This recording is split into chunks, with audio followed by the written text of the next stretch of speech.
탄생하신 예수님의 평강과 은혜가 오늘 저녁에 예배하시는 성도님들에게 함께 하시기를 간절히 기원합니다. 오늘 우리가 읽은 말씀은 베드로 사도께서 설교를 하셨는데 하루에 3,000명의 신도가 더해졌다는 유명한 말씀입니다. 그래서 우리 교회에서 부흥을 이야기할 때마다 언급되는 어떤 부흥의 모델 같은, 모두가 다 그렇게 되었으면 하고 바라는 대표적인 말씀이죠. 여러분, 어떤 목사님이 설교 한 번을 해서 3,000명이 회개하고 주님께로 돌아오겠습니까? 고등학교 다닐 때 빌리 그레엄 목사님께서 여의도 광장에 오셔서 집회를 열으셨는데 그때 가셨던 분들이 아마 계실 것입니다. 근데 그날 하루 저녁에 예수님을 믿겠노라고 다짐하면서 그 자리에 일어선 사람이 한 7만 명 정도 됐다고 합니다. 참 굉장한 것이죠. 빌리 그레엄 목사님은 정말 세계적인 부흥사였다고 말할 수 있습니다.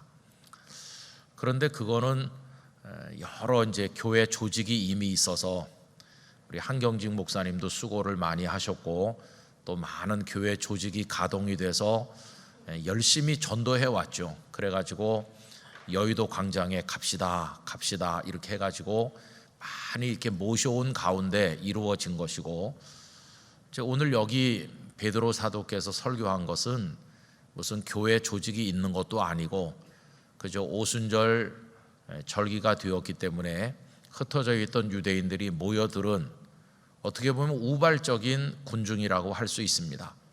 더군다나 예수님께서 십자가에 달리셨던 일이 오래전 일도 아니고 그들의 기억 속에 생생하게 아직 남아있는 그런 때였는데, 예수님의 제자들이 성령에 충만하셔서 방언을 하니까 세술에 취했다고 조롱하는 사람들이 있었고, 그래서 베드로는 우리가 세술에 취한 것이 아니라 요엘서 말씀이 이루어진 것이라면서 이제 말씀을 쭉 이렇게 한 것뿐입니다. 그러면서 그 속에 예수님의 십자가와 부활을 언급을 했고, 우리가 지난 수요일에 생각한 것처럼 이스라엘 사람들이 굉장히 존경하고 받드는 다윗조차도 예수님의 부활, 메시아의 부활을 미리 마치 선지자인 것처럼 예언했다는 내용을 쭉 들어서 설명을 했죠. 그러면서 우리도 그 예수님의 부활의 증인이다, 이렇게 말씀을 이어나간 건데, 그 말씀을 들은 그 많은 유대인들이 3,000명이나 회개하고 돌아왔다 하는 것입니다. 여러분, 정말 굉장한 일이 아닐 수가 없습니다. 그런데 우리가 이 말씀을 그냥 단지 3,000명이 그날 예수님을 믿고 돌아왔다 이렇게만 생각하지 말고 그 중에 한 사람 한 사람을 생각을 좀 해볼 필요가 있습니다. 여러분, 그 중에 어떤 사람을 예를 들어서 생각한다면 아주 먼 데서 왔을 수가 있죠. 우리가 그 2장에 보면은 방언하는 걸 듣고 깜짝 놀란 사람들이 우리가 여기저기에서 오지 않았느냐고 하면서 여러 지명을 이야기하는데, 사방에서 그 유대인 디아스포라들이 몰려온 게 아닙니까? 로마에서도 오고 아라비아에서도 오고 굉장히 먼 데서들 많이 왔어요. 근데 그 절기에 예루살렘에 순례를 한다고 하는 게 그저 매년 할 수 있는 것도 아니었을 것이고, 어쩌면 평생에 벼르고 별러서 한 번쯤 아니면 한 두 번쯤 예루살렘을 방문하는 게 아니었겠습니까? 그러면 어떤 남자가 아내에게 이렇게 말하겠죠. 여보, 내가 올해는 어떤 일이 있어도 예루살렘에 순례를 해야 되겠소. 아내가 그렇게 하시죠. 당신 그동안 수고 많았는데 저축도 제법 있으니 당신 소원대로 예루살렘 성전에 가서 기도하고 제사를 드리고 당신의 소원을 풀고 오시죠. 아마 그러지 않았겠어요? 그래서 이 사람이 그 여행을 위해서 오랫동안 준비했을 것입니다. 아마 마음을 먹기는 여러 수년 전부터 마음을 먹었겠죠. 그리고는 재정도 준비하고 또 언제쯤 갈 건지, 유월절에 맞춰서 갈 건지, 오순절에 맞춰서 갈 건지 생각도 많이 했을 것이고, 거기까지 가려면 혹시 동행이 있으면 좋을 텐데 같이 갈 사람을 찾기도 했을 것이고, 그리고 기간이 얼마나 걸릴 건지, 다녀온 사람들에게 얼마나 걸리면 갈 수 있고, 어떤 교통편으로 가야 되는지, 해로로 가야 되는지 육로로 가야 되는지, 길은 어느 방향으로 잡아서 가야 되는지, 뭐 준비가 얼마나 많았겠어요. 거기다가 갈아입을 옷을 준비하고 뭐 여러 가지 준비를 했을 겁니다. 그래서 벼르고 별러서 그 예루살렘에 온 거죠. 그러면 예루살렘의 순례자가 돼서 오는 사람치고 하나님 앞에 진지하지 않은 사람이 있겠습니까? 다 하나님 앞에 나름대로 어떤 진지한 고백을 가진 사람들이었으리라고 생각이 들고, 이 사람들은 구약에서부터 내려온 그 율법의 말씀을 마음에 담고 있는 사람이고, 철저하게 여호와 하나님을 경외하려고 나름대로 애쓰는 사람들이겠죠. 다시 말하면 철저히 구약적 유대인이라고 말할 수 있어요. 구약 성경적 신앙을 가진 유대인들이죠. 이 사람들이 예루살렘에 이제 도착을 해서 아마 예수님 이야기를 들었겠죠.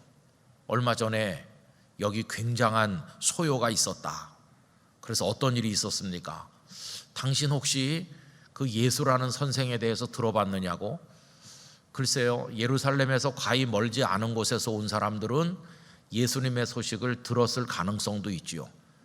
그 예루살렘과 갈릴리에 굉장한 선생이 나타나서 깜짝 놀랄 일을 한다더라 하는 얘기를 들었을 가능성도 있고, 아주 먼 데서 온 사람은 전혀 듣지 못한 채로 왔을 수도 있고, 어떤 사람은 오다가 중간에 예수 선생님에 대해서 들었을 수도 있죠. 그런데 그들이 예루살렘에 도착했을 때 들은 얘기는 그 선생이, 예수라는 그 선생이 얼마 전에 십자가에서 죽었다는 소식이었겠죠. 유대 지도자들이 빌라도 총독의 허락을 받아서 그를 십자가에 처형했다. 그런데 그 제자라는 몇몇 소수의 사람들은 그 예수가 다시 살아났다고 한다. 이런 얘기를 들었을 때 그들이 어떤 반응을 보였겠습니까? 아마 비웃었을 겁니다. 뭐 그런 일이 처음 있는 일이겠느냐고. 지금까지 수백 년 동안 가짜 메시아가 얼마나 많았느냐고. 그 예수라는 작자도 아마 그런 사람들을 현혹하는 자들 중에 하나가 아니겠느냐고. 나름대로 신앙이 독실하면 독실할수록 제사장님들이 참 잘 처리했다. 그런 이들은 바로바로 제거해야 된다. 아마 그렇게 얘기를 했겠죠. 또 예루살렘에 떠돌고 있는 얘기는 그 제자들이 시신을 도둑질하고 나서 부활했다고 떠버리고 다닌다는 그런 이제 헛소문도 그들이 들었을 거 아니겠어요. 그러다가 어느 날 그들이 예루살렘 성전 주변에 모여 있던 중에 베드로의 설교를 듣게 된 것이죠. 여러분, 그날 베드로 사도의 설교가 그 시간이 얼마나 오래 했던 설교인지는 우리 알 수 없어요. 여기 사도행전에 지금 기록된 건 불과 몇 절 되지 않으니까 굉장히 짧은 것처럼 여겨져요. 이거 우리 천천히 읽는다고 그래도 얼마 걸리지 않는 짧은 설교인데, 그날 실제로 베드로 사도가 그렇게 짧게 하지는 않았을 것 같습니다. 아마 제법 길게 말씀을 했을 것 같아요.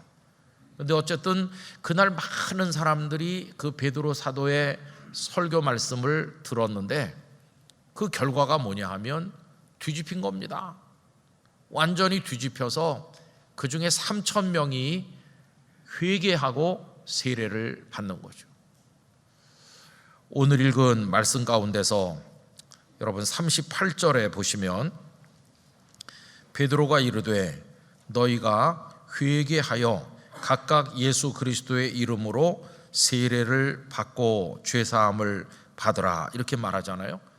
근데 세례를 받기 전에 먼저 뭘 요구하고 있습니까?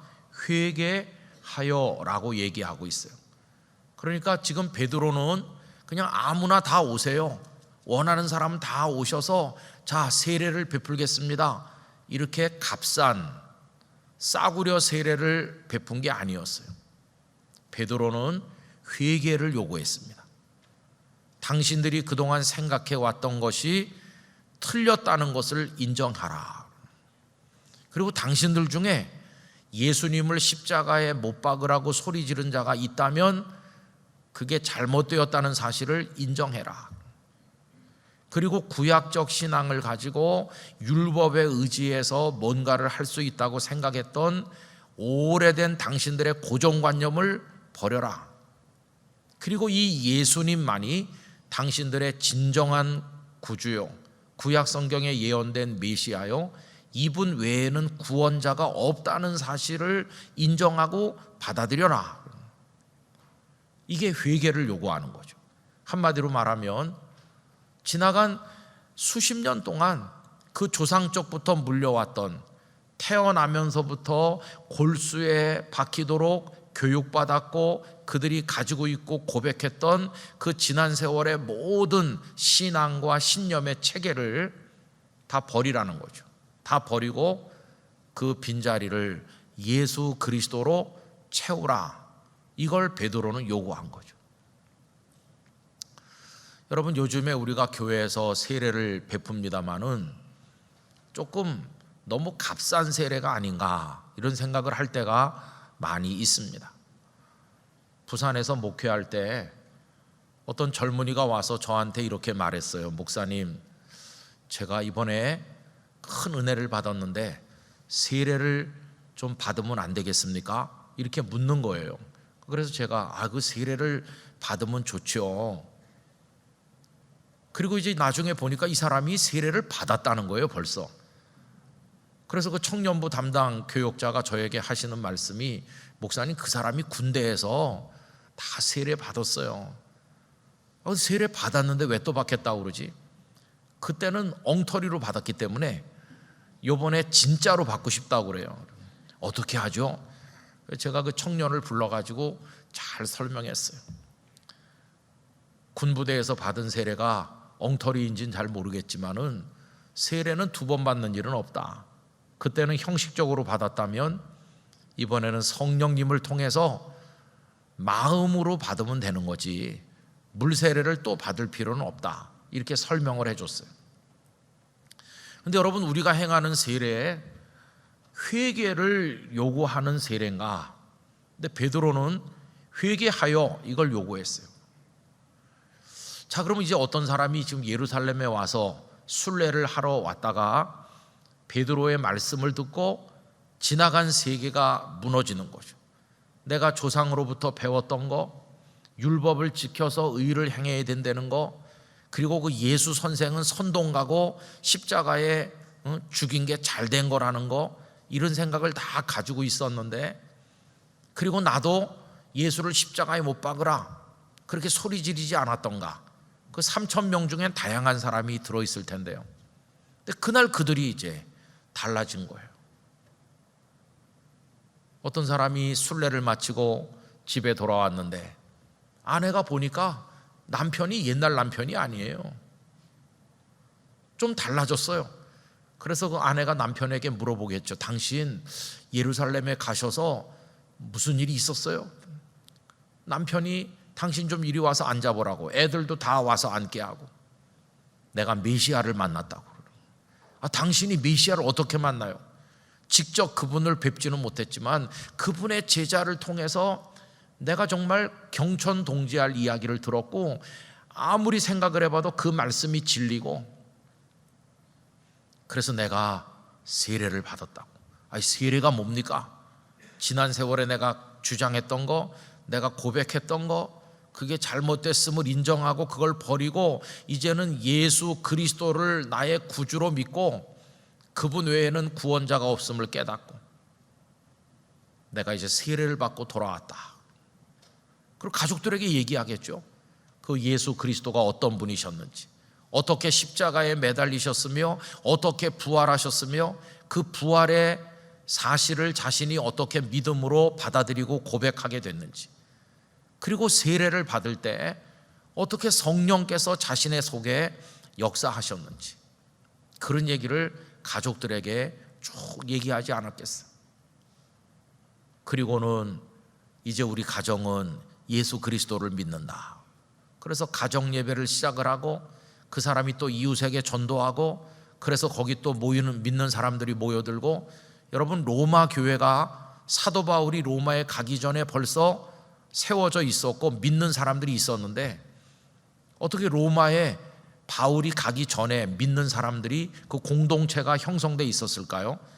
바로 여기 예루살렘에 왔던 세례를 받고 돌아간 그 사람들에 의해서 복음이 전도되고 그래서 거기 믿음의 공동체들이 생겨나게 된 것이었어요. 그러니까 이게 이제 한 사람이 변하는 겁니다.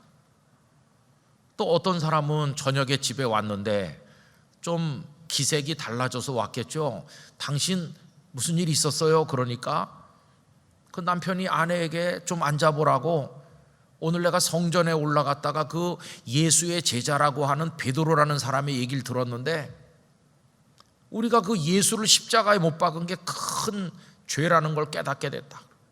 아내가 깜짝 놀라면서 아니 당신이 제일 앞장서지 않았느냐. 근데 내가 메시아를 십자가에 못 박고 내가 오늘 회개했어요 여보. 회개했다는 게 무슨 말이에요? 지난 세월의 모든 걸 내가 다 버렸어요. 이제 나도 그 베드로, 야고보, 요한 이런 이들과 함께 나도 이제는 예수님만이 우리의 메시아라는 걸 증언하기로 했어. 그분이 부활하신 게 틀림없어요. 어떤 아내는 이렇게 말하는 아내도 있었을지 몰라요. 그래요, 당신이 무서워서 말은 못했지만 나는 진작에 그 예수님이 메시아일 거라고 믿고 있었어요. 이렇게 말하는 아내도 있었을 것이고, 어떤 아내는 당신 미쳤느냐고 그런 여인도 있었겠죠. 하여튼 다양하게 예루살렘 주민들 또 순례자로 왔던 사람들 속에 변화가 일어나기 시작을 했는데 회개하여 세례를 받고 성령을 선물로 받는 그런 역사가 벌어지게 된 것이,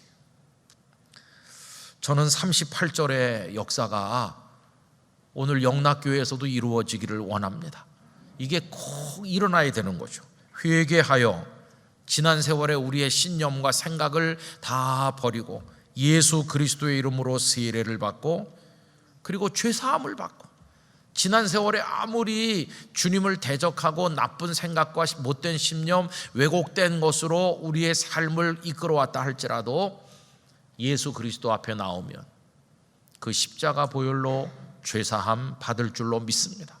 그리고 성령을 선물로 받는 거죠. 한마디로 말하면 심령이 새롭게 되어 변화를 받아 새 사람이 되는 그런 역사가 일어나는 거죠. 근데 그런 사람이 먼 데서 온 사람도 있고 예루살렘에 본래 거주하던 사람도 있고 뭐 여기저기서 왔던 순례자들 하여튼 다 해가지고 그날 예수님의 사람으로 자신의 인생을 결단하고 새롭게 돌아온 사람이 3,000명이나 되었다. 성령님은 그 수많은 군중들 속에 택한 사람들 속에 역사하셔서 그날 3,000명을 변화시킨 것을 볼 수 있어요. 참 놀라운 말씀이죠. 근데 여러분, 이 엄청난 이야기가 어디서 시작되나 이렇게 보면요, 그게 37절이에요. 37절 말씀 우리 다 같이 함께 읽어보도록 합시다. 그들이 이 말을 듣고 마음에 찔려 베드로와 다른 사도들에게 물어 이르되 형제들아 우리가 어찌할꼬 하거늘. 그런 엄청난 회개, 죄사함, 성령을 선물로 받는 역사, 그 3,000명이 돌아오는 기적 같은 이야기, 이게 어디서 출발했냐 하면 그 37절에 뭐라고 그들이 말합니까? 마음에 찔렸다는 거예요. 마음에 찔려서. 그들이 왜 회개했느냐? 마음에 찔렸기 때문이에요. 베드로 사도가 하시는 그 말씀이 그들의 마음을 찌른 것이에요.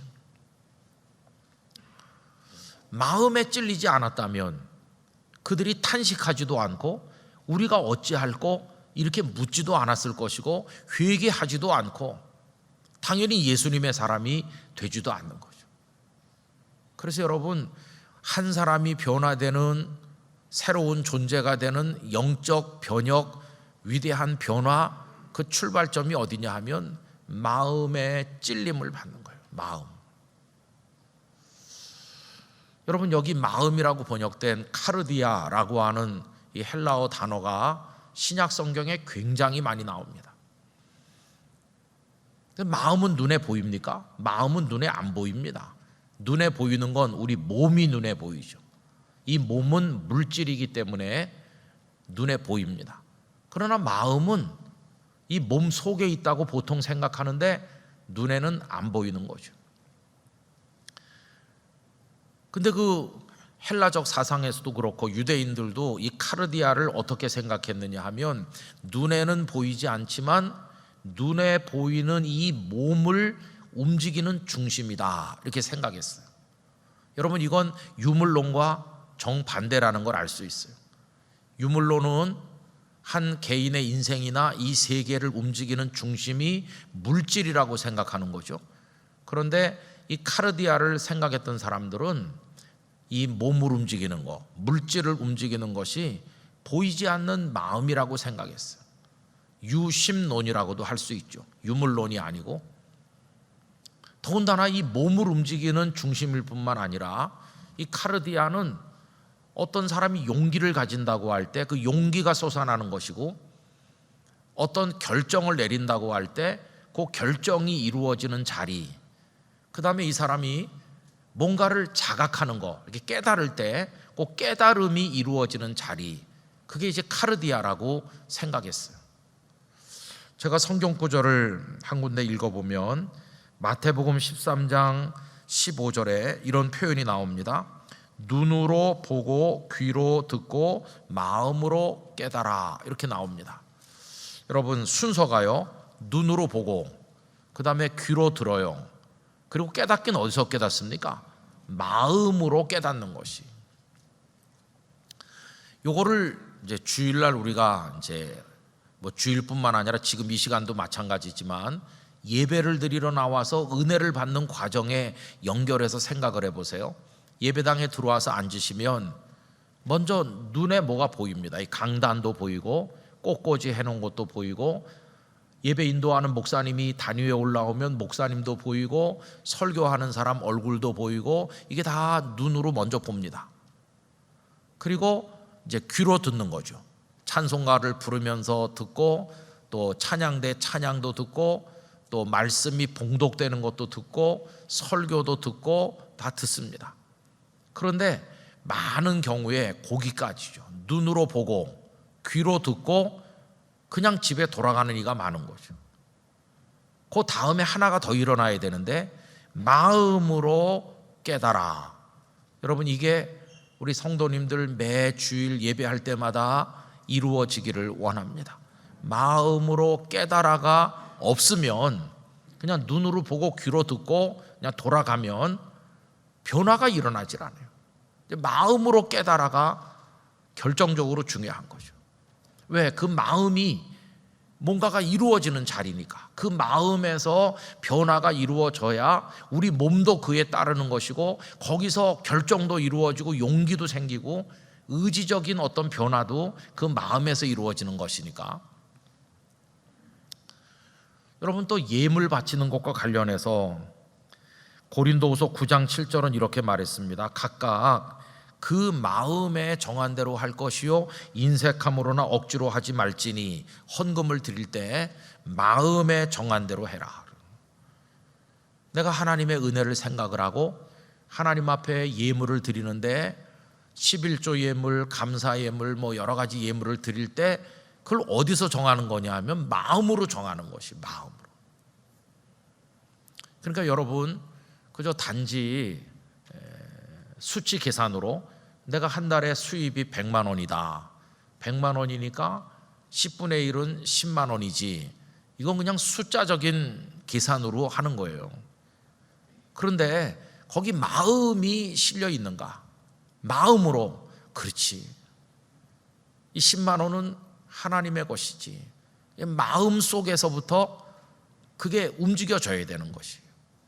그냥 기계적으로 10만 원을 바치는 사람하고 그 마음 속에서 하나님께 대한 감사가 있고 하나님께서 나의 삶을 인도하시는 데 대한 당연한 기쁨으로 그 마음에서 우러나는 결정이 거기 동반돼 가지고 드리는 10만 원 헌금하고 다른 것이죠. 그 마음에 정한 대로.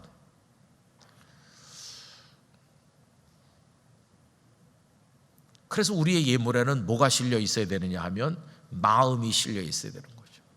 그 마음을 그냥 일반적인 표현으로 정성이라고도 말할 수 있지만은 하여튼 마음이 담긴. 그래서 마음은 결정적으로 중요한 것이죠. 그런데 오늘 이 말씀 37절은 그들이 베드로의 설교를 들을 때 눈으로 보고 귀로만 들은 게 아니라 그들의 마음이 찔림을 받은 것이에요. 여러분, 하나님의 말씀을 받는 자리는 우리들의 마음인 줄로 생각합니다. 마음으로 받는 말씀이라 해야 되는 거죠. 우리는 지금까지 태어나서 수십 년을 예수님을 믿으면서 무수하게 많은 말씀을 읽었고 들어오고 있습니다. 그런데 여러분, 그 많은 말씀들 중에 내 마음을 찌르고 내 인생을 변화시킨 말씀은 얼마나 되는 것일까요? 전에도 이런 말씀 드린 게 기억나실 거예요. 지금은 하늘나라에 가신 우리 한국에서 누구라고 그러면 모를 분이 없는 유명한 목사님께서 이런 말씀을 하시는 걸 들었어요. 모든 목회자들이 그분을 부러워하고 그분이 목회 성공했다고 다 그러는데 그분은 탄식이 깊어요. 이런 얘기를 하시더라고요.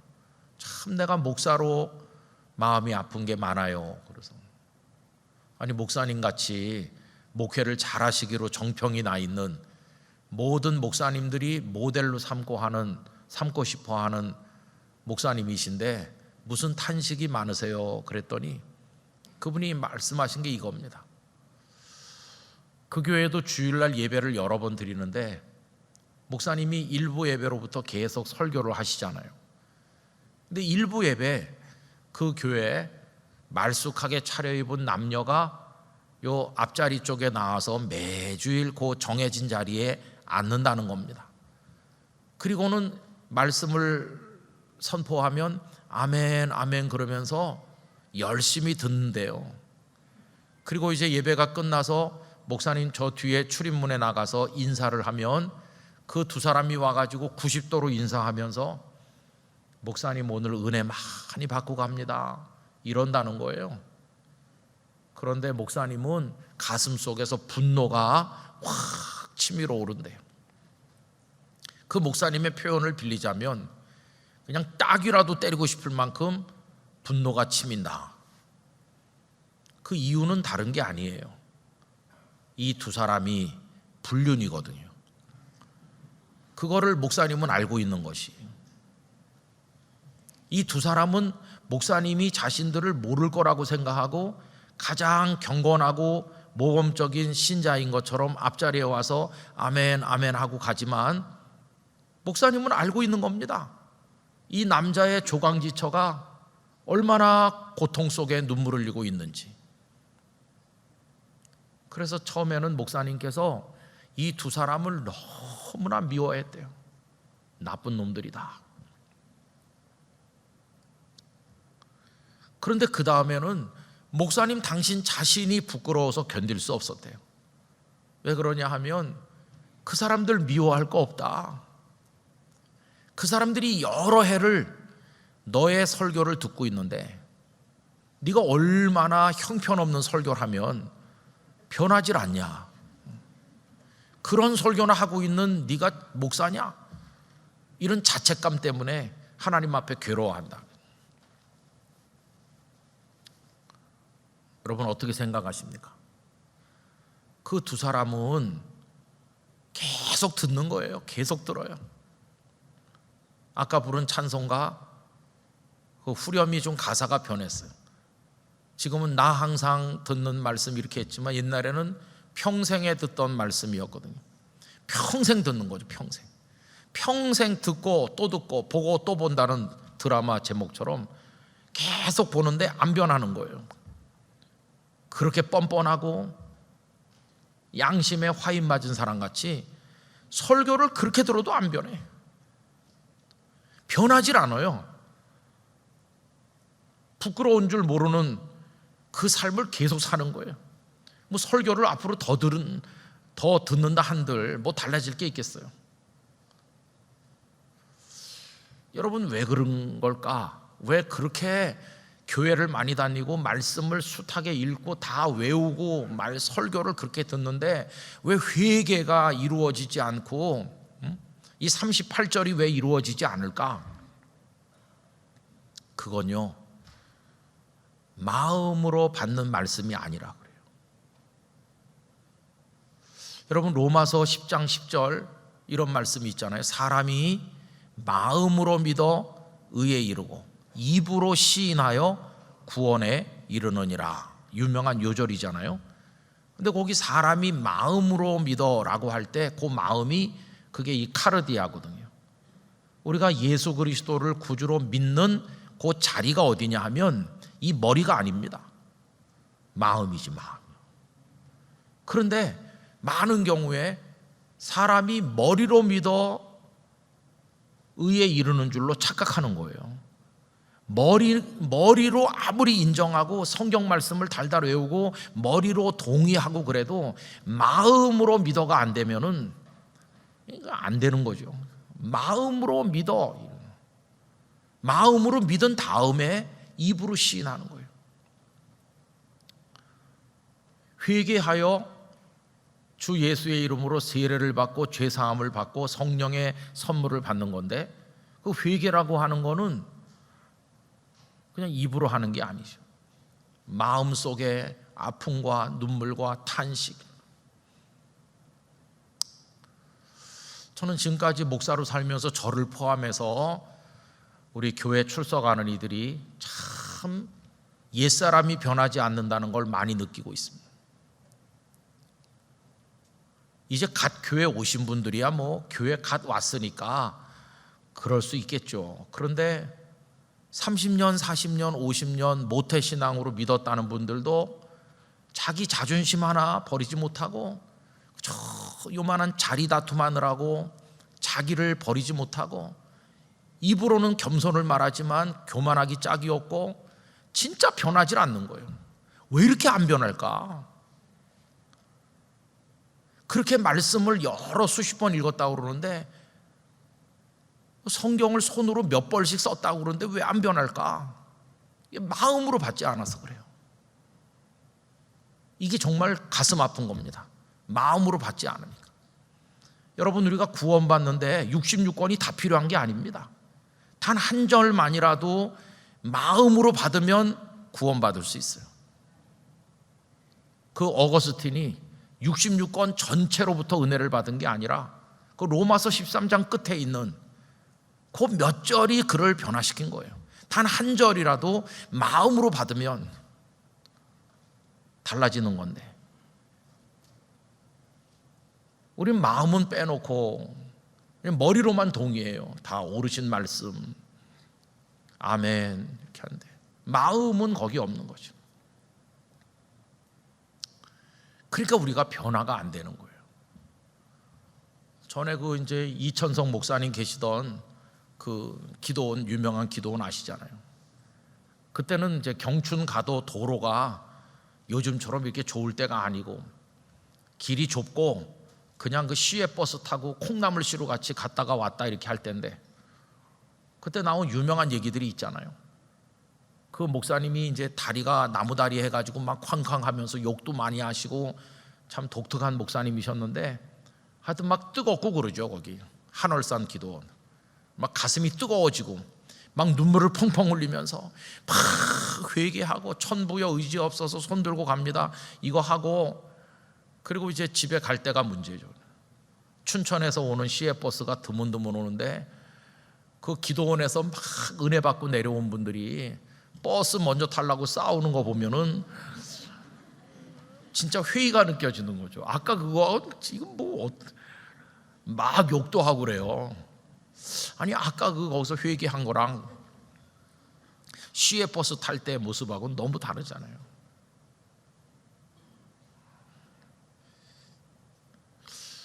사실 오늘 이 말씀을 이제 여러분들에게 드리기 위해서 지난주에 수요 2부 기도회 설교 본문을 이렇게 정해서 드리면서 한 주간 내내 저도 저 자신을 많이 생각해 봤어요. 네가 하나님 말씀을 목사로서 늘 성경책을 들고 다니면서 이거 읽고 줄치고 메모하고 또 이거 설교해야 되겠다고 생각하는 거 있으면 수첩에 쓰거나 또 컴퓨터에다가 해놓고 뭐 언제쯤 성도들에게 설교해야지 이렇게 하고 그건 네가 목회랍시고 하고 있는데, 그럼 너는 이걸 마음으로 받냐? 이 말씀을. 여러분, 마음으로 받아야 되는 거죠. 저는 우리가 설교를 들을 때 1년 쉬운 2주일 또 수요일날 뭐 금요기도회 새벽기도회 많은 말씀을 듣는데 모든 설교에서 다 은혜를 받는다고 생각하진 않습니다. 사람도 영적 컨디션이라는 게 있어요. 어떤 때는 말씀을 들어도 막 이렇게 집중이 안 될 때도 있고 사탄이 우리 마음을 혼란스럽게 하고, 그리고 뭐 몸이 피곤하고 그러면은 예배 앉아 있는 것도 막 힘든 분도 있고, 저 목사가 오늘 왜 이렇게 설교를 오래 하나 막 짜증이 날 때도 있고, 아마 그런 거 저도 다 알아요. 모르는 건 아니에요. 다 알죠. 저도 마찬가지예요. 저 부목사님 오늘 왜 이렇게 오래 하나 그러는데 근데 그렇게 많은 걸 예배를 드리고 그러면은 그래도 한 절이라도 한 구절이라도 우리 마음을 찌르는 말씀이 있어야 돼요. 그 말씀 마음으로 받아야 되지 않을까요? 마음으로 받으면 뜨거운 눈물이 쑥 빠지면서 하나님 앞에 회개가 돼야 되는 거죠. 회개가. 나의 그 교만한 자아가, 내 고집이, 삐뚤어진 나의 성격이 얼마나 내 주위 사람들 힘들게 하고 하나님 마음 아프게 하고 아내와 남편을 힘들게 하고 나 자신을 불행하게 만들고 더 복된 사람이 될 수 있는데 못되게 만들고 내 스스로가 이렇게 망가지고 있는지, 늘 교회 울타리 안에 있는데도 왜 예수님을 못 닮는지, 이런 데 대한 뭔가가 있어야 되는데, 여러분, 그래서 우리의 카르디아에 하나님의 말씀이 닿게 되기를 원합니다. 마음에 말씀이 다 다가와서 어떤 때는 어루만지고 어떤 때는 찌르고 그 속에서 결단이 이루어지고 거기서 어떤 변화가 되고, 이건 목회자들도 마찬가지예요. 그 말씀의 찔림을 받고 거기서 결단을 하고 주님을 사랑하고 나서야 진짜 목회자가 되는 거고, 그러지 않으면은 그냥 신학 지식과 성경 지식을 읊조리는 데 불과한 거죠. 솔로몬이 왕이 된 다음에 지혜를 구한 거 잘 아실 거예요. 그런데 우리 이제 개역 개정 성경에서는 듣는 마음을 주십시오 이렇게 번역을 바꿨죠. 지혜가 결국 듣는 마음이에요. 듣는 마음, 잘 듣는 건데 이 귀로 듣는 걸 말하는 게 아니라 마음으로 듣는 게 아니겠어요. 여러분, 사모하시기 바랍니다. 하나님, 제가 집에서 말씀을 읽을 때나 예배 공동체에서 예배를 드릴 때나 이제는 주님의 말씀을 저의 마음으로 받게 하여 주시옵소서. 그래서 그 말씀 앞에 기뻐하고 그 말씀 앞에 마음 아파하고 그 말씀으로 인해서 변화되고 회개하여 정말로 성령의 세례를 받는, 그래서 심령이 새롭게 되어 옛사람을 벗어버리고 의와 진리의 거룩함으로 지으심을 받은 새 사람을 입게 하여 주시옵소서. 마음으로 받는 것. 오늘 그 말씀을 여러분들에게 드리는 것입니다. 마음으로 받는 말씀이 아니면 그 지식이 많으면 많을수록 더 교만해지는 것이고 다른 사람을 힘들게 하는 것이고 교회를 어지럽게 하는 것입니다. 그러나 마음으로 받으면 다 겸손해지고 주님을 따르게 되고 남을 나보다 낮게 여기면서 주님을 더 사랑하지 못하는 것이 아픔이 되고 정말 주님을 닮아가기 위한 그런 결단을 하게 되는 것이죠. 저는 우리 영락교회 성도들이 하나님의 말씀을 마음으로 받는 복을 누리시기를 간절히 기원합니다. 그래서 모일 때마다 성령께서 우리의 마음을 기경하여 주시고, 그래서 이 말씀이 우리의 마음에 심겨져서, 그래서 거기서 결단이 이루어지고 거기서 열매가 되는데 100배로 결실하게 되기를 간절히 원하는 것입니다. 사모하면 성령께서 우리의 마음을 그런 좋은 밭이 되게 해주시고 이 마음 속에서 역사가 일어나도록 축복해 주실 것이라고 믿습니다. 마음으로 받는 말씀 여러분에게 풍성하시기를 기원합니다. 기도하겠습니다. 거룩하신 아버지 하나님, 3,000명이 예수님을 믿고 돌아왔습니다. 베드로는 그들에게 값싼 세례를 베푼 게 아니라 회개할 것을 요구하였습니다. 지난 세월에 그들의 인생을 구축하고 그들이 의지하고 주장했던 모든 것을 버릴 것을 요구하고 오직 예수 그리스도 우리 주님께 돌아올 것을 요구하였습니다. 그들이 그렇게 할 수 있었던 것은 마음이 찔림을 받았기 때문이었습니다. 단지 귀로만 들은 것이 아니라 그들의 마음의 변화가 일어났기 때문이었습니다. 그들은 세례를 받고 성령의 사람이 되어 복음을 전도하다가 순교에도 이룰 수 있는 사람으로 변화되었습니다. 아버지 하나님, 저희들이 평생을 교회에 드나들고 말씀을 읽고 듣는데 변화되지 못하는 것은 마음으로 받지 못하기 때문인 줄로 압니다. 오 주님, 저희의 마음을 찔러 주시옵시고 말씀이 저희의 마음에 심겨지게 하여 주시옵시고 우리 마음 안에서 반응하게 하시고 마음 속에서부터 달라지게 해주시고, 그래서 우리가 진정으로 변화되는 새 사람이 되는 그리스도인이 될 수 있도록 하나님 저희들을 붙들어 주시옵소서. 예수님의 이름으로 기도드리옵나이다. 아멘.